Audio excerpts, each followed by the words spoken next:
طبعا الاهلي بيخسر من الهلال السوداني في اول مباراه ليه في دوري ابطال افريقيا، وبينه وبينك خساره مستحقه وخصوصا في الشوط الثاني، لان النادي الاهلي اصلا ما دخلش المباراه في الشوط الثاني. النادي الاهلي بين الشوطين دخل اوضه اللبس وما رجعش المباراه في الشوط الثاني. تراجع بدني، تراجع فني، تراجع في كل شيء في اداء النادي الاهلي في الشوط الثاني. لما نتكلم بقى على كره الهدف اللي دخل مرمانا والتعامل السيء جدا مع الشناوي في كره الهدف، قبل ما ننتقد وقبل ما نهاجم الشناوي عاوزك بس تبص معايا على اللقطه المهمه دي اللي تبين ان الشناوي الشمس كانت ضاربه في وشه، عشان كده ما شافش الكره كويس وعشان كده تعامل معاها بالشكل السيء دوت.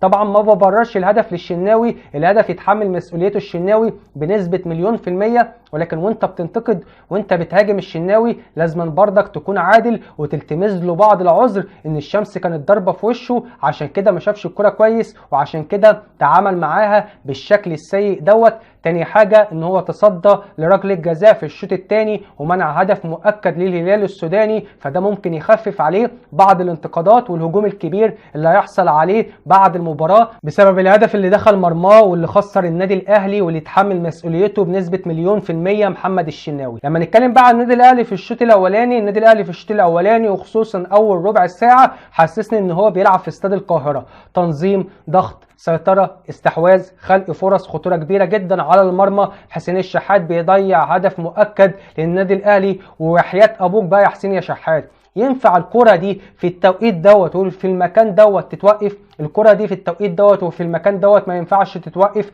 بأي شكل من الأشكال. الكرة دي من مرة واحدة برجليك الشمال هدف مؤكد للنادي الأهلي، ولكن عشان حسين الشحات ما عندهوش ثقة كبيرة في رجليه الشمال يخليه ياخدها من مرة واحدة، وقف واستلم في المكان دوت. فطبعا الفينتو ثانيه اللي واقف واستلم فيه الكوره خلى اتنين من لعيبه الهلال السوداني يقفوا مع حارس المرمى في الجون، واتنين لعيبه يضغطوا على حسين الشحات ويقفلوا عليه كل الزوايا الممكنه، فطبعا ضيعها بالشكل اللي احنا شفناه وضيع على النادي الاهلي هدف مؤكد بنسبه 100%. ده شكل النادي الاهلي في اول ربع ساعه واللي حسسنا ان المباراه سهله وفي الامكان وان النادي الاهلي ممكن يفوز بكل سهوله، لكن بعد اول ربع ساعه تراجع بشكل كبير جدا في اداء النادي الاهلي في الخط الامامي، والكره كلها اتحصرت لغايه نهايه الشوط في نص الملعب الهلال السوداني. لكن بشكل عام النادي الاهلي في الشوط الاولاني قدم شوط اول جيد جدا في كل حاجه، حتى الهلال السوداني ما ظهرش في الشوط الاولاني، ما جاش في الشوط الاولاني. انا تقريبا ما شفتش محمد الشناوي في الشوط الاولاني غير في كره واحده بس عرضيه تصدى ليها محمد الشناوي، غير كده الشوط الاول كله افضليه للنادي الاهلي. لما نتكلم بقى على الشوط الثاني تراجع كبير جدا في اداء النادي الاهلي في كل شيء، تراجع كبير جدا في الاداء البدني، في الاداء الفني، في الضغط،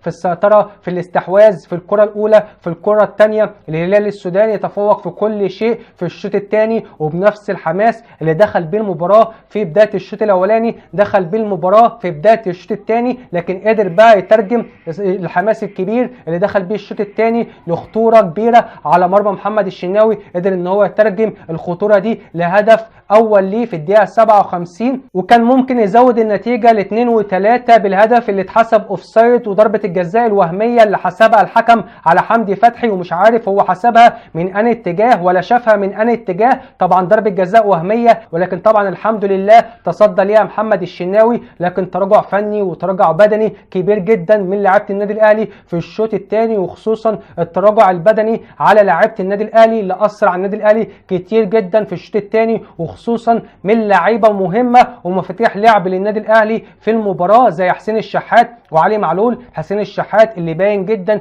ان هو ما بيقدرش يكمل المباراة، ما بيقدرش يكمل 90 دقيقة مع النادي الاهلي، وعلى الرغم ان هو من افضل لعيبة النادي الاهلي وخصوصا في الخط الامامي بيبقى الخيار الاول لكولر يطلعه مع اول تغيير، نفس اللي حصل معاه في مباراة ريال مدريد. حسين الشحات قدم 70 دقيقة قدام ريال مدريد عظمة، ولكن التراجع البدني لحسين الشحات في الشوط الثاني بيخلي كولر يطلعه اول تغييره. نفس الكلام لعلي معلول، علي معلول معلول تراجع بدنيا بشكل كبير جدا وعمل مجهود بدني كبير جدا في المباراه، عشان كده كولر طلعه في الشوط الثاني. وطبعا مستحيل كولر يطلع واحد زي علي معلول مفتاح لعب للنادي الاهلي في التوقيت دوت وانت خسران، غير وهو متاكد ان علي معلول خلاص شطب ومش قادر يكمل المباراه. فعشان كده نزل محمد اشرف، واول تغييره ليه راح منزل احمد الكندوسي. طبعا لعيب كويس، لعيب باين ان هو عنده كرة كويسه، عنده ثقه في نفسه، عنده لمسه كويسه. لكن طبعا نزل النهارده في ظروف صعبه جدا وهو النادي الاهلي خسران